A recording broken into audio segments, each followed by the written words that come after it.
বিসমিল্লাহির রহমানির রহিম। প্রতিযোগিতামূলক পরীক্ষায় সংখ্যা নির্ণয় সম্পর্কে কিছু এমসিকিউ গণিত এসে থাকে।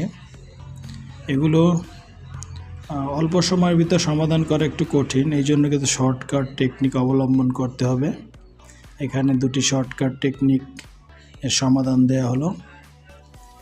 প্রথম শর্টকাট টেকনিকটি হলো, পরপর দুটি পূর্ণ সংখ্যার বর্গের পার্থক্য দেয়া থাকলে যদি বৃহত্তর সংখ্যা নির্ণয় করতে হয়, তখন শর্টকাট টেকনিকটি হলো বর্গের অন্তর যোগ 1/2।